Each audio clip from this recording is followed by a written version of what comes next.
Opioid crisis in rural America. We are developing a health plan. Opioid crisis. Preventable with education. We can educate on alternative pain management and educate prescribers on the risk of addiction. Treatable with resources such as methadone clinics, support groups, inpatient detox, hospitalization. We're first going to do a needs assessment. Our needs assessment is going to evaluate the population. Who needs the assistance?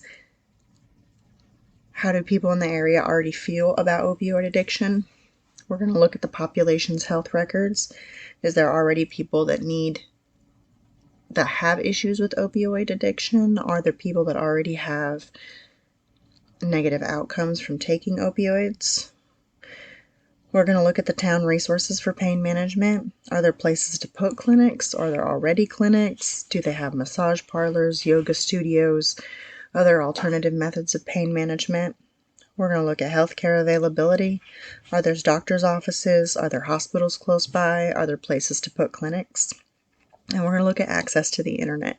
Is there an adequate internet access for research and information to be able to pass things along and give people in the rural area things to look at?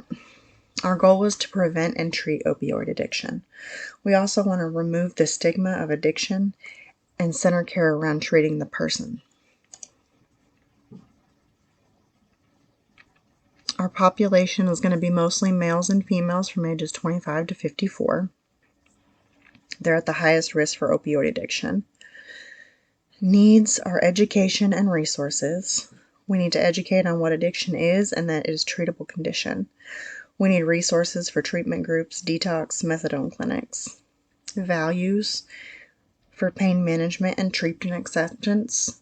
We want to make sure that we're looking at the values of the community so that they have full buy-in on the program. And we're also going to look at preferences, individualized towards each person, core values of the area, and their thoughts on pain management. Our cognitive adaptations are going to be written material. We're going to publish our brochures at an 8th grade level so that they're easier to understand for everybody. Cultural adaptations, individualized pain treatments based on your culture, education geared towards individual culture, and encouraging a mindset that focuses on the culture that we're working with. Effective motivational adaptation, different programs for different religions, separate younger and older adult programs. Younger adults have different needs than older adults and also have different reasons for opioid addiction. Different types of pain management options, like I mentioned before, such as yoga, saunas, things like that, and non-medication pain management. Environmental adaptations, different accessible treatment locations, not all in one place, have them spread out over the area so that they're easier for people to get to. Multiple education sites where we can do education so the population doesn't have to work so hard to find the information. Adaptation of our program content. We're going to have pamphlets, PowerPoints, and vocal presentation. That way we reach all of the senses as far as learning material for each person. We'll make changes to our program as we need to, as we see that it needs to adapt. We're going to form relationships with churches, schools, local doctors' offices, and volunteer groups. Our churches can give us a venue of places where we can do education. They can also help with counseling, support groups, be able to hand out resources. We're going to look at the schools, especially the middle schools and high schools. Rural areas don't usually have colleges, so we would limit it to the schools that they have. Give the younger people more information up front based on opioids, especially with sports injuries and things like that, where younger students are more likely to have sports injuries and be prescribed opiates. We're going to work with our local doctor's offices to make sure that they have knowledge on what to prescribe and how, maybe alternative methods to start with instead of starting with opiate medication. And volunteer groups are going to be our biggest crutch. Volunteer groups are going to be able to get the information out, hand out the information, give presentations, and be available for questions. Our recruitment for the program will have both paid employee organizers and volunteers.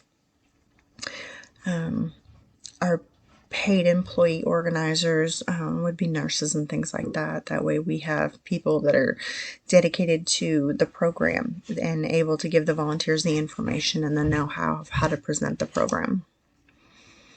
For staff retention, we'll make sure they have a good orientation, have benefits for them, use a more teamwork approach and a collaborative work model. Collaborative work model gets more buy-in from the people on the team and makes them feel more invested. And it also gives us a wider range of information and ideas to stay outside of the box. Training, we'll present our program overview. We will explain how our program is going to work, what our brochures say, how we get people the information. Again, it would also be a collaborative model. We want all the input from everyone. It makes it more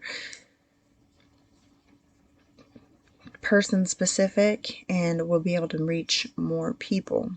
And also have a mentor program, people that have been doing it for a while that can train the new people that are coming on board. That way they feel more safe and secure in presenting the information. As far as liability, we'd have to do safety training for our staff and volunteers. Not all people that are involved in an opioid type situation are friendly or willing to have help. So we would make sure that our staff and our volunteers have training on how to handle these people and how to get them the resources that they need. Some of our implementation challenges are going to be recruiting staff. Availability is very difficult, especially in smaller areas, or if you have a group coming from a city, traveling, things like that. Resources and sustainability is going to be a challenge. If they don't have good internet, it's going to be difficult to give them access to information outside of the presentation. Funding, it's going to take a lot of money to make the brochures and the PowerPoints and the information. And then we have to make sure that we have buy-in from the people that are teaching. Experimental design evaluation, we're going to make sure that our assigned participants are in regular groups and they're teaching the same thing over and over again and not teaching one subject and then going to another subject. We want everybody to feel comfortable with the material, so we'll make sure we keep them in regular groups. And then we're going to evaluate the cause and effect. If we implement alternative pain medicines or alternate pain management, were those as effective as maybe opioid treatment? Our project outcome and impact, we're going to look at, was the education effective? Did the people receive the message that we were trying to give them? Were resources obtainable? Were we able to get all of our materials together? Were we able to make the presentation? Decrease in negative outcomes. We want to make sure to try to have the most positive outcomes possible. Was the pain managed? Ultimately, it comes down to, if we're using alternate pain methods, was it still manageable as much as it was on pain medication? Were resources obtainable?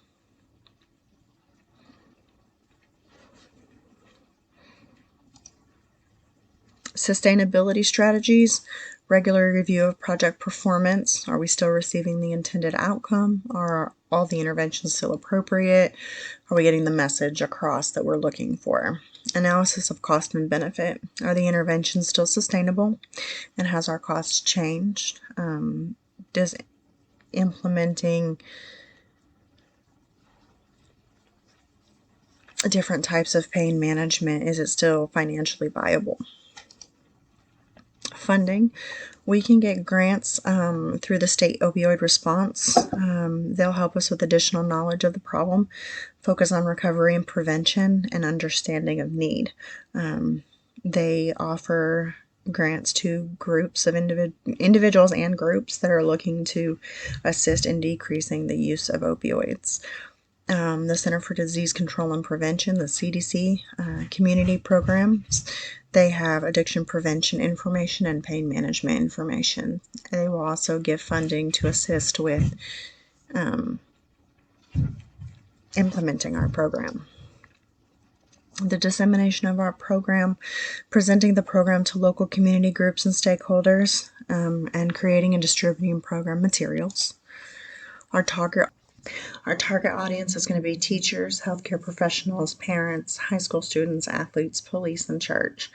Our teachers can help us get out the information and also give us inside information on who's at risk.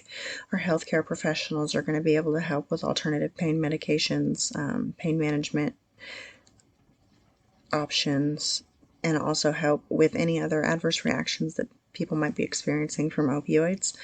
Parents, we want to get them involved and interested in what their students are doing. That way they are also available and understanding of opioids. High school students and athletes, a lot of opioid addiction starts with an injury such as a torn ligament or a fracture during school sports, so they're at a high risk of becoming addicted to opiates. The police are a good part of the team because they can help, and maybe we can help them to understand more of what's going on with the opioid addiction and help people before they get in too much trouble. And then churches, again, the people at the church can help get us out information and also give us a meeting place for presentations and groups like that.